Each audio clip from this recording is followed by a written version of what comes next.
Hi, I'm Annie Fitzsimmons. I'm your Washington Realtors Legal Hotline Lawyer. And this is another episode in our series entitled, You Are Practicing Law.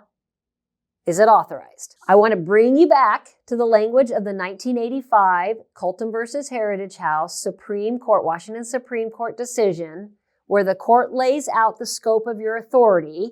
We're going to be focusing today on one specific issue, and I'll highlight that as I read the scope of the authority. Our decision provides that a real estate broker is permitted to complete simple, printed, standardized real estate forms, which forms must be approved by a lawyer.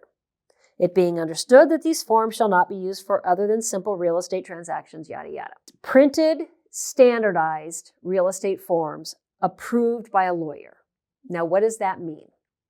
Because all of you have certainly encountered, if you've had at least one transaction, you have probably encountered forms that are beyond the statewide form system.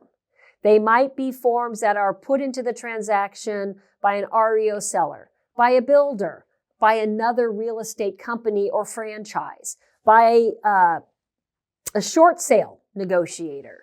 There's any number of forms producers that, for whatever reason peculiar to that party, they want their form included in the transaction. I should say that party or even their broker want that form included in their transaction. So let's say that you are the buyer broker and your buyer wants to purchase new construction, and the builder says, the only forms I'll use to sell are my purchase and sale agreement forms, so these are the forms you have to use. Look at your Cultum versus Heritage House standard. Provides that you're permitted to complete simple, printed, standardized real estate forms, which forms must be approved by a lawyer. Chances are pretty good that builder's lawyer drafted those forms. Guaranteed those forms are not standardized. Those forms are 100% biased in favor of the builder. Maybe you're using an FHA or a VA form. I guarantee you those forms are biased in favor of FHA and VA. Maybe you're using an REO lender's forms. Guess what? Those forms are not standardized. They are biased in favor of the seller REO, the REO seller. So what do you do? That's the real question. If the scope of your authority says that you're only allowed to use printed standardized forms approved by a lawyer, and you have a form in front of you that does not fit within that category, what do you do? And the answer is really simple. It's not the answer you're going to want. It's not an answer that's easy to work with, but the answer is pretty simple. You're not authorized to use those forms. Remember, you're engaged in the practice of law when you select and complete the forms.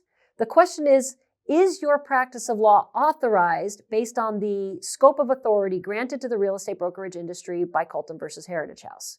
And the answer is, if you're using a form that's not standardized, you're not authorized to use that form. Now, it gets a little trickier than that, because the court also said that every broker is required to adhere to the lawful instructions of their client. So let's take that builder's contract. That builder's contract is drafted by the builder's lawyer, let's assume. And let's assume that builder hands it to the listing broker and says, you're my broker. I will not enter a purchase and sale agreement unless it's written on this form. Can you, as the listing broker, then use this form to help that builder sell properties? And the answer is, yes, you have to. Now, you must get the education necessary to be able to use that form. The reason the court granted the scope of authority for brokers to be able to engage in this practice of law is because the court said real estate brokers can be trained to use simple, pre-printed, standardized forms. So if you're that listing broker acting on the instruction of the seller to use the seller's specific form, then you must get trained to use that form. And once you are, you can use that form. But that only solves half the problem, because along comes buyer broker representing the buyer, and buyer broker, you are not trained to use this form, and it is outside the scope of your authority to complete the blanks, to select this form to use or to complete the blanks on this form. You cannot do it. All that you can do is say, buyer, here is the contract, prepared probably by the listing broker for your purchase of seller's property. I can't give you advice about this form. Buyer, I cannot assist you in negotiating the contract using this form. I encourage you to seek legal counsel. I strongly advise you to seek legal counsel. You tell it to the buyer orally, you follow it up in writing, provably delivered. And that's true. You might be giving the advice to the buyer, you might be giving the advice to the seller. It might be seller who says, I will only enter this term of the agreement where I give the buyer a 9-month possession and agree to paint all the walls pink if they'll agree to give me $1 gajillion non-refundable. Well, broker, you're probably not licensed to draft that provision even for the seller. You advise the seller that's going to require a non-standardized form. There is no statewide form for that purpose.